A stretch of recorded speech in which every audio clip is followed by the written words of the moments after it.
대접하였다. 그래서 복을 받았다라고 말씀을 가르치고 있습니다. 그 말씀에서 보여주시는 두 가지 교훈이 있는데, 하나는 나그네를 잘 대접을 해야 된다. 왜냐하면은 모두가 다 나그네니까 너도 어디에선가는 나그네이고 누군가가 너를 나그네로 인정하고 긍휼히 여겨서 대접할 수 있도록 너도 대접을 해라. 그 말씀하시고, 이 대접을 하면은 하나님이 땅에서도 물론 하늘에서도 받지만은 땅에서도 하나님이 복을 주신다라고 가르쳐 주셨습니다. 그래서 이 사건 이후에 아브라함한테는 어떤 복이 왔는가 하면은 아이를 낳지 못하던 아내가 이삭이라는 이름의, 웃음이라는 이름의 아들을 낳게 되는 복을 받았고, 두 천사들은 소돔과 고모라로 가서 아브라함의 조카 가족을 소돔과 고모라가 불로 멸망을 받을 때에 이끌어냄을 받는, 구원을 받는 복을 받았습니다. 그래서 여기에 계시는 저와 여러분들도 오늘 두 가지 것을 꼭 공부를 하셨으면 좋겠습니다. 하나는 우리 모두가 다 지난 1년 동안 여기저기를 지나쳐왔던 나그네라고 하는 사실이고요. 두 번째로는 우리가 서로 나그네로서 언젠가는 우리가 가야 할 곳으로 가야 될 터인데, 그때까지 서로를 긍휼히 여기고 사랑하고 하나님께서 우리를 대접하시는 것처럼 잘 대우하는 복을 누리면서 살자라는 것입니다. 나그네라고 하는 말은 세상에서 노래에도 유행가에서도 나오기 때문에 아무나 다 아는 이야기죠. 인생은 나그네길. 저 그 노래 되게 좋아합니다. 그런데 젊어서는 의미를 몰랐는데 이제 60km로 달리는 인생 열차를 타고 보니까 그 노래가 조금 더 실감이 나는 것 같습니다. 그래서 사람들은 다 나그네요. 또 부평초, 떠도는 인생, 언젠가는 세상을 떠나갈 방랑자, 이런 얘기들을 합니다. 그런데 이러한 일반적인 지식을 갖는 것과 나그네가 가야 할 목적과 거쳐야 할 길을 알고 진정한 여행을 하는 자와는 많은 차이를 갖고 있다고 하는 것을 보여줍니다. 그걸 볼 수 있는 것은 바로 하나님께서 우리 인생에 찾아오셔서 우리에게 무언가를, 인생의 깊은 비밀을 깨닫게 해주실 때에 가능한 것이라고 성경은 가르쳐 주시고 있습니다. 오늘 말씀해 보시면은 야훼께서 마므레 상수리 숲을 근처에서 아브라함에게 나타나셨다라고 말씀합니다. 요 마므레 상수리 숲을, 요 단어를 먼저 주목해 보시기를 바랍니다. 상수리 나무는 원래 영어로는 오크라고 하는 단어를 써서 참나무 이런 식으로 이해를 하는데요. 좀 더 그것을 상세하게 설명을 드리자면은 도토리 나무를 가리켜서 이제 상수리 나무라고 표현을 합니다. 상을 수리하는 나무가 아니고 도토리가 달려 있는 나무인데 크게 자라면은 둘레가 1m 정도 되고 키도 엄청나게 크게 자라게 되죠. 큰 나무이고 단단한 나무이고 이다 보니까 옛날 아브라함 시대 때 또 그 이전 시대나 그 이후의 사람들은 여기에서 뭔가를 굉장히 기대하는 마음을 가지고 모이고 했습니다. 시골에 가면은 성황당이라고 하는 것들이 있는데요. 그런데 나무 앞에서 뭔가를 비는 그러한 토속 신앙 같은 것들은 우리나라에만 있는 것이 아니라 전 세계에 모든 자연 속에 사는 사람들 속에 있어 왔습니다. 근데 오늘 본문은 이스라엘 백성과 굉장히 밀접한 관계를 갖고 있는 상수리 나무에서 이어지고 있는 것을 볼 수가 있습니다. 하나님께서 아브라함한테 갈대우르 우상의 도시에서부터 나오라고 부르셨습니다. 그리고 지시하는 땅으로 가라고 하셔서 창세기 11장부터 12장에 이어지는 말씀에서 아브라함은 결국은 약속의 땅까지 여행하는 것을 볼 수가 있습니다. 그런데 12장 말씀에 가서 6절에 기록된 말씀을 보면은 아브라함이 그 땅을 통과하여 세겜 땅 모래 상수리 나무에 이르니라. 그때에 가나안 사람이 그 땅에 거하였더라. 이 말씀하시면서 아브라함이 이 상수리 나무에 이르게 되고 모래 상수리 나무에 이르러 장막을 치고 거기서 하나님 앞에 제단을 쌓고 제사를 드렸다라는 말씀이 나와 있습니다. 모래라고 하는 단어가 어떤 의미를 가지고 있다는 것을 우리가 지명마다 히브리 말에는 우리는 번역해서 우리말로 이해하기가 조금 어려운 그들 본래의 의미를 따라 붙인 지명의 그 뜻을 이해하는 것이 필요합니다.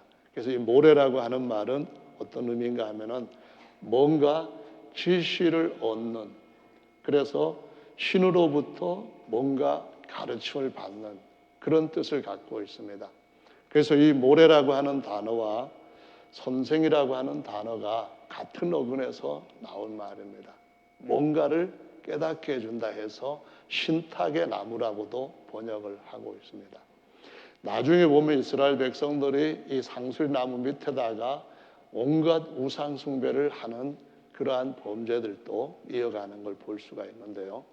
하나님과의 어떤 만남이 이 상수리 나무에서 있다는 의미는 뭔가 하면은 하나님이 어느 곳에서 하나님의 계시, 하나님의 방문과 하나님 자신의 뜻을 알려주시는 이러한 굉장한 기회, 경험을 하게 될 수 있다고 하는 이런 특별한 지점으로 상수리 나무를 말씀하고 있습니다. 거기에 이제 마무레라고 하는 말은 강하다, 강함을 의미하는 말로 거기서 어떤 지명 같은 것들로 만들어져 가지고 모래 상수리 나무나 또는 마무레 상수리 나무 한 것은 같은 나무, 같은 지역의 숲을, 그 오크나무 숲을 신성시하고 하나님 어떤 교제하는 하나님으로부터 계시를 얻는 그러한 것으로서 이스라엘 사람들한테 쭉 알려져 왔던 것을 볼 수가 있는데요. 구약 성경을 헬라어로 번역한 성경이 70여 권인데요. 이 70여 권에 보면은 모래라는 의미를 높은, 지시하는, 의탁, 신탁 이런 의미를 가지고 있습니다. 요 모래라고 하는 말과 모레아라고 하는 단어가 같은 어근에서 나왔고 뜻도 거의 같습니다. 모리아 어떤 지역인지 여러분 아시죠? 하나님께서 아브라함을 그의 아들 이삭을 바치라고 하나님이 지시하는 땅으로 가라고 했습니다. 근데 무슨 땅으로 가야 할지 아브라함은 어떻게 들었다는 말씀은 없는데 이미 알고 있었습니다. 지시하는 땅이 모리아 산이었다고 말하고 있고요. 이 모리아 산이 하나님이 아브라함을 불러서 이삭을 받으려고 하시면서 이삭 대신에 하나님 자신이 예비한 어린 양을 보여주는 그런 장소가 되었습니다. 그래서 모리아에서 야훼 이레라고 하는 하나님이 친히 그 산에서 예배하시다 이런 의미로 지명이 나오게 되었고요. 나중에 솔로몬이 그 산에서 하나님 앞에 성전을 세웁니다. 그 이전에 아버지 다윗이 그 모리아라고 하는 곳에서 자신이 군대 수를 세웠다가 죄로 인하여서 하나님 앞에 징벌을 받을 때 거기에서 하나님 앞에 화목 제사를 드림으로써 거기에서 성전이 세워지고 거기에 예수께서 하나님의 산 성전이 되시고 예수님이 어린 양이 되실 것이다 하는 계시들이 쭉 이어지는 것을 볼 수가 있습니다. 그래서 이 모리아 또는 모래 상수리 나무에서 하나님이 그 장막에서 아브라함을 만났다 하는 것은 굉장히 중요한 것인데요. 그것이 뭔가 하면은 하나님께서 우리 인생에서 어디를 가고 있는 나그네라고 하는 사실을 굉장히 강조하면서 보여주시는 그런 은혜가 있습니다. 그래서 이 도토리나무 아래에서 보는 그러한 나그네라고 하는 교훈이 단지 세상에서 알고 있는 그런 교훈 말고 하나님께서 주시는 그런 계시적인 교훈으로 저와 여러분의 삶이 주님 앞에서 참되고 또 풍성해지기를 예수님의 이름으로 축원합니다. 우리가 살아가는 동안에 여러 가지 일들을 겪으면서 우리라면은 이렇게 안 했을 텐데 하나님은 왜 이렇게 하셨을까? 의문이 드는 일들이 한두 가지가 아닐 것입니다. 내가 하나님이라면은 이렇게 하겠다. 그런데 과연 잘할 수 있을까요? 우리가 하나님이라고 한다면. 어떤 나그네가 길을 가다가 피곤하기도 하고 덥기도 해서 밭가에 있는 그 도토리 상수리 나무 아래서 누워가지고 쉬고 있었습니다. 잠들기 전에 생각을 하기를 하나님이 참 뭘 하셔도 좀 신경 쓰셔서 하시질 않고 대충 하신 면이 있는 것 같다. 도대체 저렇게 큰 도토리 나무에는 저렇게 작은 도토리가 달리게 하시고 저 옆에 있는 밭에 호박 덩굴에는 이따만한 호박들이 달리게 하시니 이거 잘못 계획하신 거 아닌가 생각을 했습니다. 큰 나무, 그 단단하고 튼튼한 나무에는 이만 호박이 달리고 저 정말 금방 마를 수 있는 저런 거에서는 조그만 그런 도토리나 대추 정도의 것이 달려야 되는 것 아닌가 하다가 잠이 들었는데 뭔가 이 말을 탁 치는 바람에 깨어났습니다. 깨어나서 보았더니 벌레가 먹은 도토리가 하필이면은 이마에 딱 떨어졌대요. 그래서 그때 계시가 왔습니다.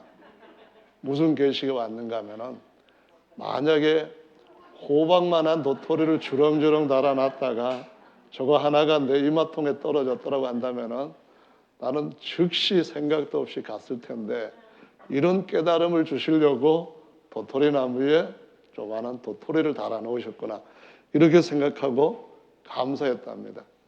근데 그런 면에서 우리가 본다면은 생각하는 것이 우리의 생각하는 것과 또 하나님이 생각하시는 것이 굉장히 많이 차이가 있다는 것을 보여주고 있습니다. 제가 검색을 해봤는데 2018년도 11월 27일 화요일 오후 4시에 상수리나무 송년회가 뭐 유명한 호텔에서 열렸다 하는 기사가 있었습니다. 거기 보니까 국내 유명한 30여 명의 시인들이 다 모여가지고 뭐 김남조 선생의 뭐 기념 뭐 저거 뭐 그런 얘기들을 했는데요. 신앙송도 있고 유명한 가수들의 노래도 있고 뭐 했다고 하는데요. 그 기사 중에 이런 내용이 있습니다. 김남조 선생이 이 자리에 계셨더라면 행복했을 것이다. 상수리 나무는 도토리 나무이다. 상수는 우리나라 나이로 100세를 가리킨다. 나이로는 99세. 김남조 선생께 100세 사시라고 했다면 대로 하셨을 것이다. 93세이니 7년밖에 더 살지 말라는 말이냐? 뭐 이런 얘기가 쭉 나오는데요. 이 상자가 빗상자이고 숫자가 목숨 숫자입니다. 천수 누렸다 하면은 아주 장수를 했다 그런 뜻인데 상수리 나무의 의미를 가지고 상수라는 말을 연결시켰는데요. 상수하시라 그 말은 100세 사시라, 100세 인생 사시라 이렇게 축복한다고 하는 말인데 그때 김남조 선생의 나이가 93세였으니까 아니 그러면 앞으로 7년만 더 살라는 말이냐? 화를 냈을 것이다. 뭐 그런 얘기를 하면서 그들이 모여가지고 만든 회가 도토리회입니다. 도토리회라고 하는 의미를 왜 가졌을까 생각해 보니까 오래 살자 그런 의미도 있지만은 한편으로는 우리가 아무리 잘나봐야 도토리지 서로 비교해봐야 도토리 키재기지 인생의 진정한 목적을 잃어버리면은 개밥의 도토리지 아마 그런 생각에서 도토리회라고 하지 않았나 이런 생각을 하는데요. 진짜로 하나님께서 우리에게 주신 상수리 나무에 주시는 계시가 우리 모든 사람들한테 필요합니다.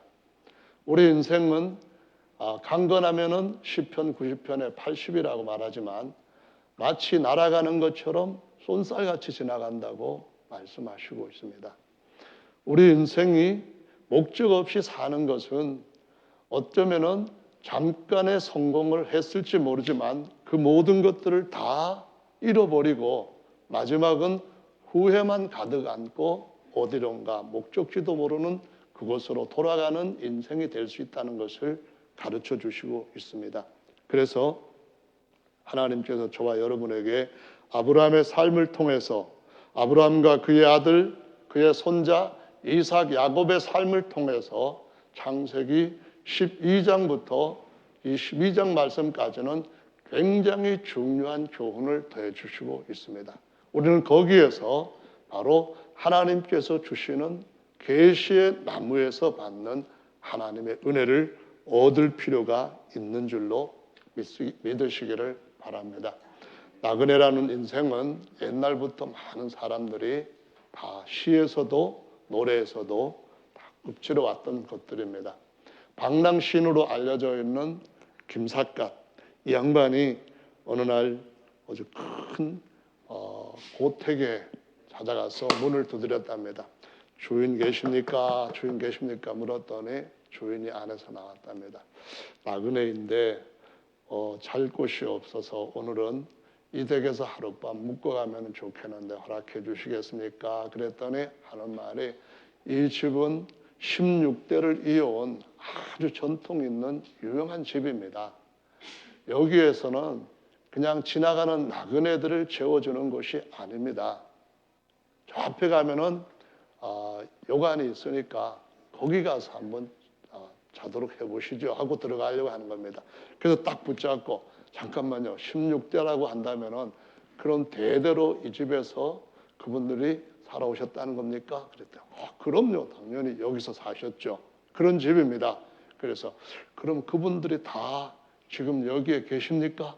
그랬더니 말도 안 되는 소리 다 가시고 우리만 남았죠. 그랬어요. 그래서 김삿갓이 물었답니다. 그럼 당신도 여기에 계속 머물 것입니까? 아니면 언젠가는 갈 겁니까? 물었더니 나도 언젠가는 가겠죠. 그랬답니다. 그럼 당신도 주인이 아니고 나그네인데 나 같은 나그네 하룻밤 쉬고 가게 하는데 그 뭐 그렇게 문제이시겠소 했더니만 얼른 문을 열어줬다고 합니다. 방 안에 자리로 깔아줬다고 합니다. 하나님께서 아브라함한테 찾아오셨습니다. 찾아오셔서 아브라함한테 가르쳐 주시는 것은 내가 복을 받고 내 삶이 창대진다 할지라도 내가 낳지 못하던 아들을 낳아서 뒤를 이어가는 기쁨을 누린다 할지라도 너는 이 땅에서는 어디로 가나 나그네이니까 너는 나그네란 사실을 잊지 말고 지금까지 나그네로 걸어왔던 그 삶을 목적지를 향해서 끝까지 똑바로 하라. 이 가르침을 천사 둘과 함께 오셔가지고 가르쳐 주셨다라는 말씀입니다. 여러분 오늘 여기에 찾아오셨던 분은 바로 하나님이신데 잠깐 사람 같은 몸을 이렇게 몸의 형상을 가지고 오셨습니다. 진짜 육체가 아닙니다. 육체에 DNA가 있는 게 전혀 아닙니다. 염색체가 육체로 되어 있는 게 아닌데 그런 모습으로 오셨습니다. 그리고 천사들도 그런 모습으로 오셨고 이 천사들 둘은 실제로 소돔과 고모라로 아브라함과 하나님과 대화하고 있는 사이에 떠나는 것을 볼 수가 있습니다. 여기에서 우리가 볼 수 있는 것은 무엇입니까? 하나님도 이 세상의 아브라함의 장막에 오셨다가 잠시 후에 떠나셨다고 하는 겁니다. 떠나가는 나그네를 잡아서 머물렀다가 쉬고 가십시오. 힘을 내고 가십시오. 발 좀 씻고 생기를 찾고 가십시오. 그렇게 하고 또 보내드리는 것처럼 하나님이라 하실지라도 이 땅에 두실 거처가 없이 나그네로 잠깐 오셨다가 가는 세상이라는 사실을 보여주고 있습니다. 성도 여러분, 하나님께서 지난 2000년 전에 사람의 진짜 육체의 장막을 입으시고 방문하셨습니다. 그가 33년 동안 이 땅에 사시면서 인자는 세상에 머리 둘 곳이 없다고 하시면서 어느 날인가는 내 아버지 집으로 가야 한다고 했던 말씀처럼 가셨습니다. 그리고 너희들도 여기에서 언젠가는 내가 가는 곳으로 가야 한다. 지금은 너희가 그 길을 알지 못하지만은 언젠가는 내 육체 장막을 찢어버리고 육체 가운데로 열어놓은 새로운 산길을 따라서 너희도 그 아버지 내 집으로 올 수 있을 것이다 하시면서 하나님도 이 땅에서 모든 인생에게 나 창조주라 할지라도 이 땅에서는 나그네로 잠깐 있다 가는 것이니까 제발 세상에 몸 마음 뺏기지 말고 하나님께서 준비하신 영원한 고향 그 본집으로 돌아가는 삶을 제대로 살라고 가르쳐주고 있는 것임을 볼 수가 있습니다. 아브라함이 두 사람을 가는 것을 환송을 합니다. 어디로 가시는 것인지 먼저 가시는데 가십시오, 잘 가십시오 하고 그들한테 대접을 한 후에 보냅니다. 두 천사도 그들이 본래 있었던 곳에도 잠깐 아브라함의 장막을 방문했고 아브라함이 하나님과 대화하고 있는 사이에 이 두 천사들도 그 장막에서 떠나갔습니다. 언젠가는 하나님께서 아브라함의 그 장막에서 떠나갈 것임을 가르쳐 주시고 있는 말씀에 저와 여러분에게도 동일하게 적용되고 있다고 하는 사실을 기억하셔야만 됩니다. 나그네 인생이라는 것을 알지 못하고 장막에 사는 인생이라는 것을 알지 못할 때에 이 계시가 우리에게서부터 흐려져 있을 때에 모리아에서 모래에서 하나님이 주시는 이 이상에 대해서 우리가 어느 날 깜빡깜빡하게 될 때에 우리는 세상에서 갈 길을 알지 못하고 방황하는 인생이 될 수 있다는 것입니다. 우리 집에, 우리 아버지 집에, 먼저 가신 예수 그리스도의 집에 너무나 놀랍고 귀한 영원토록 누릴 만한 모든 것들이 다 준비되어 있는데도 불구하고 우리가 그곳으로 가지 못하고 어느 날 절망 가운데 객사하는 인생이 될 수 있다는 것을 가르쳐 주시고 있습니다. 형제 자매 여러분, 주님 앞에서 우리 모두가 나그네라고 하는 사실을 알고 우리 인생길에서 너무 아닌 것에 마음 빼앗기지 않게 되시기를 예수님의 이름으로 축원합니다. 할렐루야. 성경 말씀에 보시면은 레위기 25장 23절 말씀에 토지를 영영히 팔지 말 것은 토지는 다 내 것임이니라. 너희는 나그네요 우거하는 자로서 나와 함께 있느니라 라고 말씀을 하십니다. 이스라엘 백성들한테는 하나님이 이방인들과 다르게 넌 내 백성이야.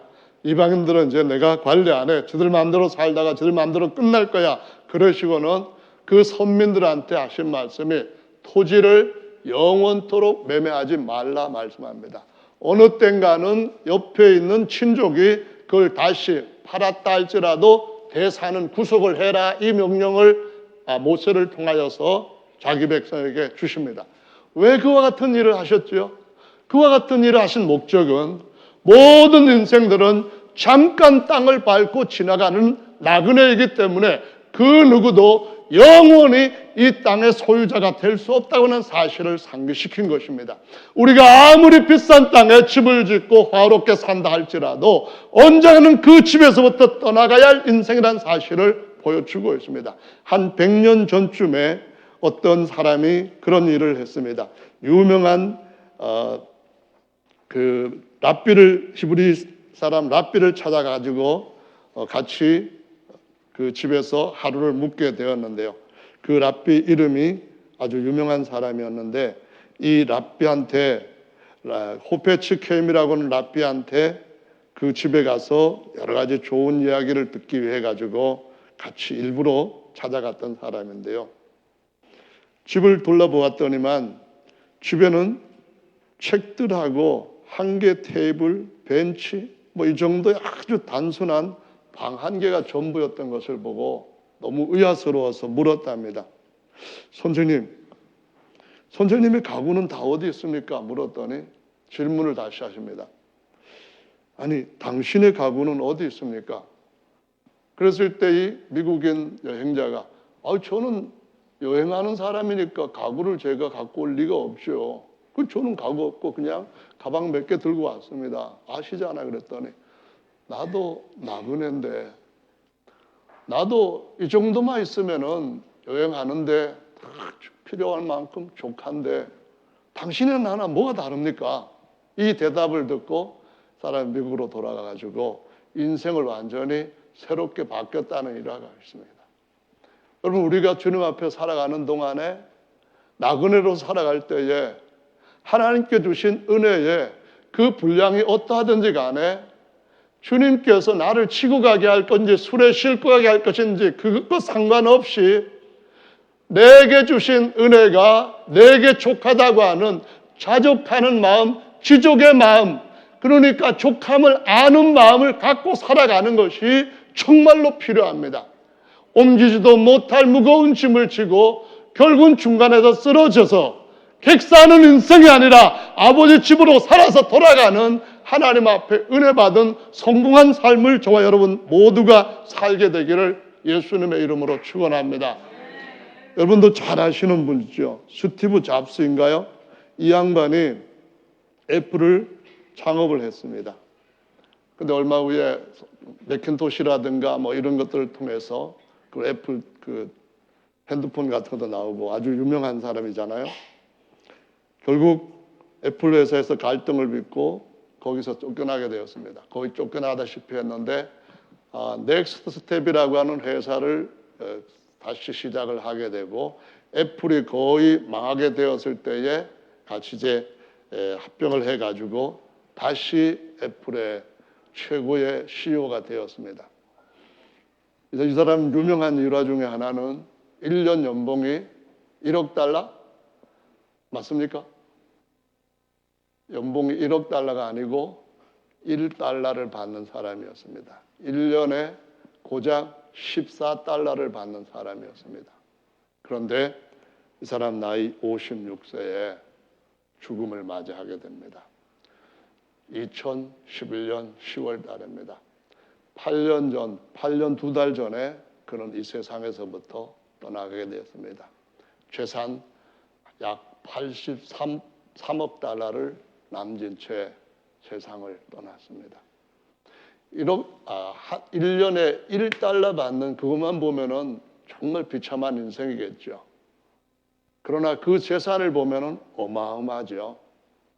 그런데 그가 떠나고 난 뒤에 우리가 8년 2달을 또 살고 있습니다. 그가 우리가 살아왔던 지난 8년 동안에 이 기간을 자신의 83억 달러를 다 준다 해도 살 수 없었을 만큼 우리가 나그네로 살아온 지난 몇 년간은 너무나 소중한 인생입니다. 세상에 온 모든 사람들의 언젠가는 두고 가야 할 것들을 두고 가야 하고 떠날 때는 그걸 가지고 우리의 인생을 연장할 수 단 한 시간도 연장할 수 없을 만큼 우리의 인생은 소중한 인생으로 주님의 문전까지 바로 가야 하는 삶을 사는 것이 잘 사는 길인 줄로 믿으셔야 합니다. 우리는 언젠가는 진짜 떠납니다. 떠나는 인생인데 세상이 이렇고 내 주변의 환경이 저렇고 이것들 가지고 너무 마음 흔들리거나 그것 때문에 가야 할 목적지를 그냥 가지 않고 주저앉는 그런 삶을 살지 않도록 주님께서 우리에게 늘 보여지는 계시가 있기를 예수님의 이름으로 축원합니다. 할렐루야. 아브라함은 그때부터 하나님 앞에서 더 자신의 삶이 어떠해야 될 것인가를 다잡았을 것입니다. 장막이 오늘 본문에도 2번 나옵니다. 나는 장막에서 사는 자이고 하나님도 내 장막에 잠깐 오셨다가 가셨고 천사들도 내 장막에 잠깐 오셨다가 가셨고 나도 장막에서 살고 있어서 내가 내 장막에서 살다가 내가 떠나게 되면은 내 아들도 이 장막에 살다가 떠나게 될 것이고 내 손자도 이 장막에 살다가 떠나게 될 것이기 때문에 내가 떠나는 그날 내가 어디로 가야 되는지를 준비된 삶을 살겠다는 그 마음을 가지고 아브라함은 믿음의 조상으로 가야 할 길을 살았다고 성경은 가르쳐 주시고 있습니다. 창세기 14장에 보면은 하나님께서 13장 말씀입니다. 아브라함이 장막을 모래 상수리 나무 앞에다 세우고 하나님 앞에 제사를 드리고 하는데 13장에 제사상에 트러블이 생기게 됩니다. 조카의 목자들하고 아브라함의 목자들하고 싸움을 했어요. 왜 하냐면 둘 다 양떼가 많아지니까 양떼를 키우기 위해서는 초장이 절대적으로 필요합니다.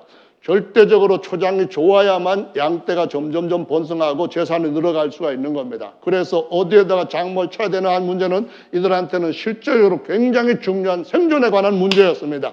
싸우고 있을 때 아브라함이 그들에게 나타나서 말합니다. 야, 네가 우하면은 내가 좌하고 네가 좌하면은 내가 우하겠다. 내가 양떼를 키울 초장을 선택을 해라. 나는 그러면은 네가 남겨놓은 땅을 차겠다 했을 때 소돔 고무라 땅을 바라보았던 이 롯은 그 땅을 보니까 옛날 에덴 동산처럼 너무나 비옥하게 보이니까 그 땅을 먼저 선점을 했습니다. 하나님이 아브라함에게 말씀하시기를 너는 남은 땅을 동서남북으로 둘러보고 행하여 종행으로 한번 다녀봐라. 내가 보이는 땅을 내가 너와 후손에게 주겠다. 그 말씀을 하시면서 내 후손이 땅의 티끌처럼 많을 것이다 라고 말씀합니다. 땅의 티끌처럼 많다는 말은 초목장이 아니라 초장이 아니라 거기는 정말 바람이 불면은 그냥 날려다니는 이러한 티끌들만 가득한 황폐한 땅이었다는 것을 의미하는 겁니다. 그런데 소돔 땅을 바라보았던 롯은 장막을 점점 부해지면서 소돔성 가까이 옮겨갔더라라고 창세기 13장은 기록하고 있습니다. 결국은 어떻게 되었습니까? 18장 다음에 19장 얘기가 나옵니다. 19장 얘기에 무슨 얘기가 중심이 되어 있습니까? 그 땅은 부유하게 사람들이 온갖 그 육체적인 것들을 즐기기 위해서 그들의 문화를 만들어내는 과정 가운데서 수많은 범죄들이 일어나게 되고 결국은 하나님이 정하신 질서 밖에까지 쾌락을 쫓아나갔기 때문에 하나님이 그 땅을 멸하려고 하셨고 그 땅에서 성문에 앉아서 그 사람들을 자기 백성이 아닌데도 자기 민족이 아닌데도 불구하고 성공한 자로서 성문에서 그 사람들의 어떤 송산 문제를 해결하기까지 했던 롯의 가정은 천사들 둘의 손에 있고서 강제적으로 나오는 걸 보게 됩니다. 아브라함이 하나님 앞에 간절히 기도해서 50명만 의인이 있다면 그 성을 용서해 주시면 안 되겠습니까? 했을 때 50명 했으면 해주겠다는데 50명도 없었기 때문에 천사 한 손에 한 사람씩 두 천사가 4명을 이끌고 소돔성에서 불이 나게 나옵니다. 장막을 어디로 옮기는가 하는 것은 매우 중요하다는 사실을 오늘 이 본문 말씀이 그 뒤를 이어서 보여주시고 있습니다. 여러분 계시가 없다고 한다면 잠깐 동안에 뭔가 성공한 것에 집착하게 될 수밖에 없습니다.